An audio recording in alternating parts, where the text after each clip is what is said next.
My name is Amy Clark, and I'm 28 years old. Currently, I work at my father's construction company. I'm getting married soon to George Brown, a college classmate who confessed his feelings to me. We started dating, and now we live together. George works at a company in New York City while I work locally. He commutes by train, and I drive to work. With our wedding just 3 months away, I'm busy with preparations. George usually gets home around 7 p.m., so I handle our meals. On his days off, he helps by cleaning our apartment, especially the bathroom. I love cars, especially driving them. Thanks to my father's company, I even have a crane license. Despite being only 5'1" with a baby face, I often surprise people when they see me operating a crane at a construction site in my work clothes. I find their reactions amusing. One day, I was about to go shopping with my best friend, Megan Flynn. We've been best friends since elementary school and even went to the same college. She's a confidant with whom I can share anything. We planned to visit a newly opened outlet mall in the next state. It was a bit far, but we thought it would be a nice drive. I headed to the convenience store where we decided to meet. When I arrived, Megan was already there. "Sorry to keep you waiting. Have you been here long?" I asked. "No, I just got a coffee." "Want some?" Megan replied. Her coffee looked tasty, so I took her up on the offer. "Thanks. Could you grab one for me too? I'll set the navigation system." Happily obliging, Megan went back into the convenience store. As I set up the car's GPS, I accidentally pressed the history button. "Darn it, this touch panel is so sensitive," I muttered, trying to switch the screen back. Then I noticed a surprising entry in the history. Hotel Lovely Chateau. "What's this?" I wondered aloud. I'd never searched for such a thing before. This is my car, but George occasionally uses it too. He must have used it. I didn't think much of it and continued setting my destination. Today, Megan and I were heading towards the outlet mall that just opened in the neighboring state. The weather was great, making for a pleasant drive. Near an exit ramp, Megan suddenly pointed out, Look, Lovely Chateau Hotel. What a cheesy name for a hotel these days." Lovely Chateau, the hotel from the search history earlier. While driving, I couldn't take a good look, but there was indeed a big sign saying Lovely Chateau Hotel. We laughed together, but I couldn't help but feel a bit concerned because of its appearance in the search history. After finishing our shopping and dropping Megan home, I returned alone. Once I arrived, I checked the car navigation system again. Lovely Chateau Hotel. As I searched the name, it indeed showed the location near that exit ramp. It was definitely that hotel. It was undeniably one of those types of hotels. I couldn't help but wonder why George had searched for that hotel. Deciding to keep a close eye on George's activities, I installed a dash cam in my car. I discussed the idea of installing a dash cam with George. He agreed, saying, "Why not? A lot of people have them these days. It's good for safety too. But in return, you have to pay for it, Amy. It's your car after all." Although the car is in my name, George also uses it, so he ended up contributing a bit to the cost. The next day after work, I drove straight to the dealership and had a dash cam installed. It came with cameras facing the front and back, and one that recorded the interior of the car. The recording time is 5 hours, after which it overrides previous footage. I also decided to add a GPS logger, which records the vehicle's movements via GPS. After George used the car, I checked the dash cam footage and GPS logger data. I mainly use the car for commuting, so George typically uses it on his days off. He always asks me for permission in advance. One weekend, George approached me. "Can I use the car this Saturday?" "Sure, but where are you going?" I asked. "I'm planning to go to the shopping mall you went to last week. A friend wants to check it out," he replied. "Who's this friend?" "Just a colleague from work. He lives pretty close by." "Is this friend a woman?" "No way. He's a buff guy, even bulkier than me." "All right then, bring me back a souvenir." "Gotcha, Amy. I bet you'd like something edible." "Yeah, I'd love something sweet." "All right, got it." The weekend came as planned. George left on Saturday and returned in the evening. I had been waiting for him to come back and use the excuse of having left something in the car to retrieve the memory card and the GPS logger. After George went to bed, I checked the data from the GPS logger and the memory card.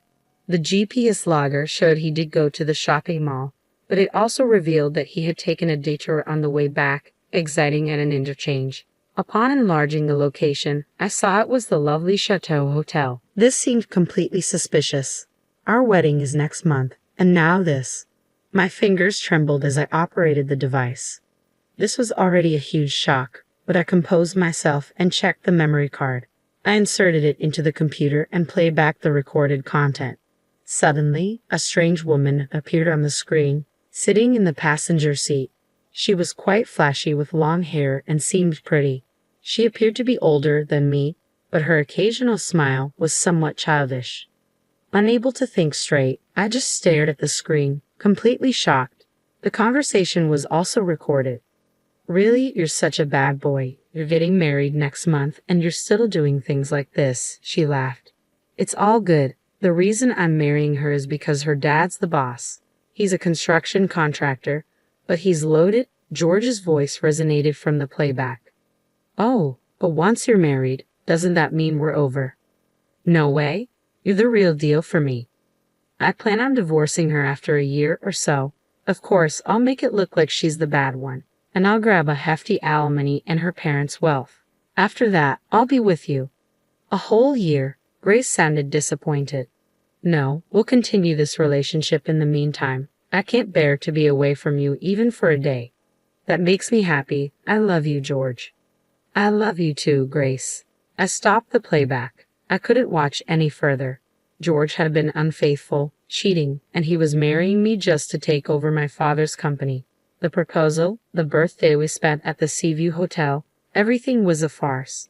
Why? Tears blurred my view of the computer screen. The next day, I told George I needed to prepare for the wedding and would be going back to my parents' home for a while. George replied without much thought, "Okay." Perhaps he was even pleased that I would be gone. I told my parents, "I feel a bit nervous and I want to stay with you guys for a bit. Please let me cool off." They seemed to think I was having pre-wedding jitters and welcomed me back happily. After a couple of days, I received a message from my best friend, Megan. I felt I could tell Megan the truth. I told Megan everything. She said, "Okay, I'll come over tonight. Let's drink until dawn." Despite her cute face, Megan had some boyish qualities, which I loved about her. I told my parents it was a last-minute bachelorette party. Soon enough, Megan showed up with bags full of drinks and snacks. "Mom, I'm borrowing Amy for the night. It might get a bit loud, so please bear with us," Megan joked as soon as she arrived. "Oh dear, I see you're all chatterboxes, but don't drink too much, okay? I made some stew, so take it and eat it," my mom said, thoughtfully preparing some snacks as well. "Wow, thank you. The wonderful smell earlier was the stew, wasn't it? I'll gratefully accept this. Oh, by the way, may I invite another friend over?" Megan asked. "Sure, go ahead and make it a party that Amy will remember." "Thank you so much." With that, she called over another friend, Jane. Jane was a high school classmate and, interestingly, a wedding planner at the venue we had booked. She would be overseeing our wedding. She went to the same high school as Megan, and they had met several times, so they were good friends now. The party started with the three of us. I showed the two of them the dash cam footage. Then Megan said, "Oh, I know this person. She's Grace, a junior from our college club. Amy, you wouldn't know her because you weren't in the club, but both George and I were in the club with her." I was astounded by this revelation. Wait, George's junior? I thought she was older than me. She always seemed mature for her age, but who would have thought it was Grace? She's invited to the wedding. Most of the club members will be there, Megan said while poking a radish from the stew. But this situation is frustrating, isn't it? I want to get back at her somehow. Jane, crushing an empty beer can, said, "She's always had a strong sense of justice and even caught a gropper in high school, handing him over to the police." She was enraged as if it were her own matter. Accepting Jane's words of revenge, Megan started talking. "Let's ruin the wedding then. I have a plan," she said, preparing a piece of paper and starting to write something down. "What do you think, Jane? Your cooperation is essential. Please help Amy." "Of course, I'm the planner for this wedding, so I can make anything happen," Jane replied. Her being the planner joining our side certainly boosted the success rate of our plan. "Great, you're reliable." "Hey, both of you, you've had too much to drink," I cautioned. Thus, the plan was formed. I covered the two of them, who had fallen asleep from drinking too much, with blankets and whispered, "Thank you, Meg and Jane." Despite having had too much to drink myself, I felt a bit relieved. The next day, I returned to George's place. Several days after I got home, I put my first plan into action. While watching the recorded video, it was Megan who found it. One day after work, I decided to dine out. I met George at the station, drove him to the diner in my car, and we had a meal. When we got home, I let George out first and returned to the room after parking my car. Then I boldly went to the living room, deeply moved, and said, "George, to prepare something like this for me without even telling me, huh?" George made a strange sound in response to my sudden words. "Isn't this a gift for me? I found it in the car." Saying this, I showed George the paper bag containing a luxury brand bag. The brand name was boldly printed on the paper bag. I was going to clear the rear window of the car because it was dirty. When I tried to pull out the cleaning tools from the floor under the rear seat, this was in there. "Oh, George, you hid it there to surprise me, didn't you?" "Sorry, I found it." I pretended to be innocent and acted even more delighted. "No, that is," George fumbled his words. You have someone else to send such a thing to." "Don't be silly. I have no one but you, Amy." "Right, you bought it for me, didn't you? How much did this expensive thing cost?" "Around $2,000.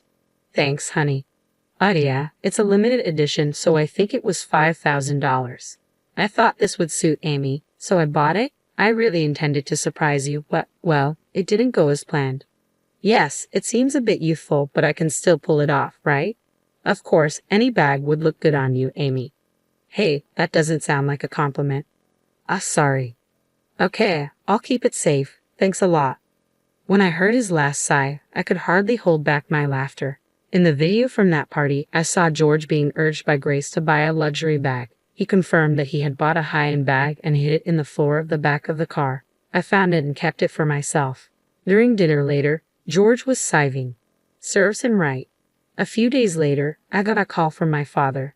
It seems like my old habits have surfaced once again. Believe it or not, I bought a new car. I've always had a thing for cars, and I've driven quite a few over the years. Apparently, on my way home from work, I pulled over at a used car dealership and spotted a gem of a car I used to admire. On a whim, I bought it right then and there. "Dad, didn't Mom get mad at you?" "Yeah, she did, but that's no biggie. Listen to this. It's a discontinued Type R, a car I've always wanted. I thought if I let this one slip, I might never get my hands on it, so I bought it on the spot. I can hardly wait to get it delivered." "Really, Dad? You never think about the consequences. What are you going to do with your current car?" "Oh, I'll give it to you. It's still in great shape and can hold its own against the flimsy cars these days." "That hatchback, right?" I suppose I have grown a bit tired of the car I've been driving." "Just sell that one.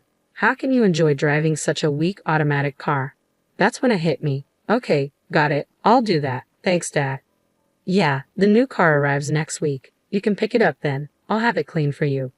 "Okay, but this is the last of your indulgences, right, Dad?" "Don't say that. A man's dreams never end."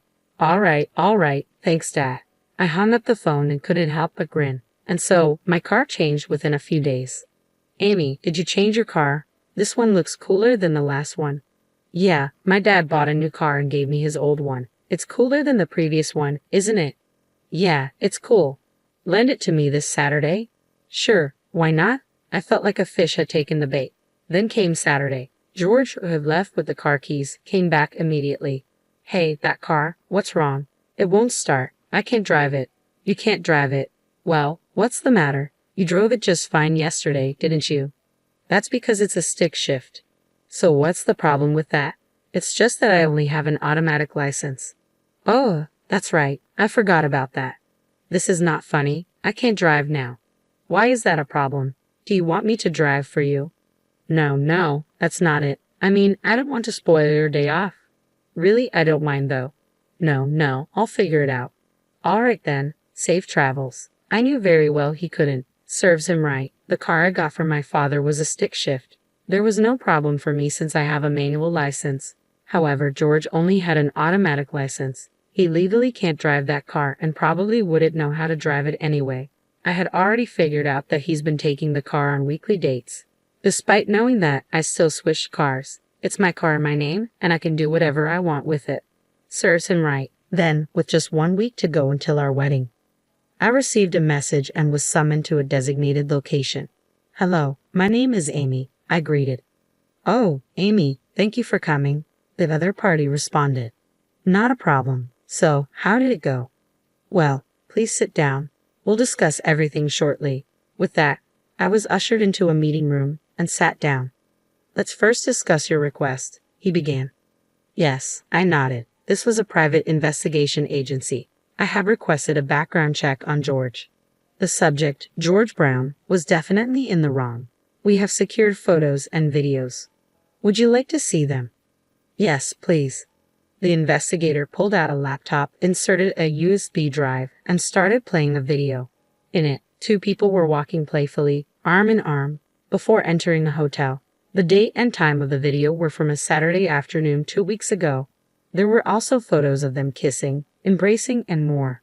Thank you. This is enough. I then received the documents and left the office. Honestly, I knew about the affair, but seeing it so blatantly presented was hard. I contacted my friends Megan and Jane and arranged to meet at a pub. I secured a private room, showed them the documents I received earlier, and we started our analysis. Oh man, this is clear-cut evidence, Megan said. This one's quite something too, Jane added. I have lost all sympathy. I'll bring him down completely. With that, I took a big gulp of my beer. Hey Amy, could you lend me these? Jane asked. Huh? What for, Jane? I was already planning to make a slideshow of the bride and groom, so it would be easy to include these. Okay, all that's left is to get ready for the big day. With that, Megan raised her beer mug and gave me a toast. To us. Let's give it our all. I was so touched that everyone was going all out for me that I felt like crying, but I held it back, and so the big day finally arrived. The day of the wedding was hectic, busy to say the least. Upon arriving at the wedding venue, I was immediately ushered into makeup, wardrobe, and other preparations. Regardless of my state of mind, everything moved along as planned. When I saw myself in the mirror donning the white wedding gown, I was brought to tears. Despite this being the very image I had once dreamed of, I never thought I'd be wearing it with this feeling. Noticing my tears, my mother gently said, "Oh dear, the bride shouldn't be crying already," as she wiped my tears away. I'm sorry, Mother, but these weren't tears of joy. The ceremony ended, and the reception began. Just before making my entrance, I caught sight of Jane, who gave me a comforting smile. George was cheerful and smiling right from the start, while I could only manage an awkward smile. The reception proceeded without a hitch as planned. Then came the moment for the bride's farewell letter to her family. The hall darkened, and a spotlight fell only on me and my parents at the head table. I was handed a microphone, but instead of reading my letter, I turned to face the crowd and began to speak softly. Everyone here today, thank you very much for joining us. Normally, at this point, I should be saying goodbye to my parents and expressing my gratitude for marrying the man I love, but a stunned silence swept through the crowd as I broke from tradition.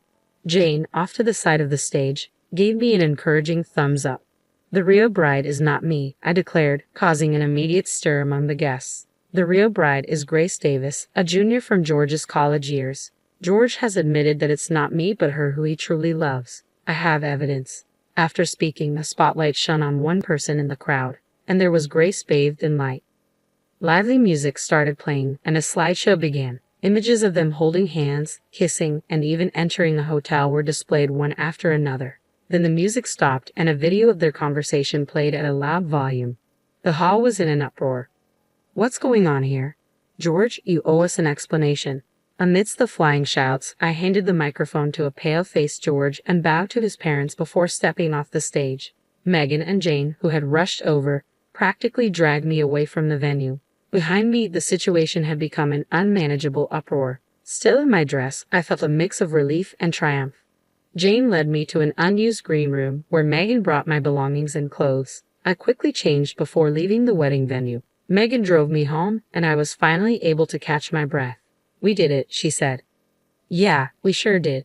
Despite the commotion, I felt oddly exhilarated after spilling the beans at the wedding. I packed my bags and returned home.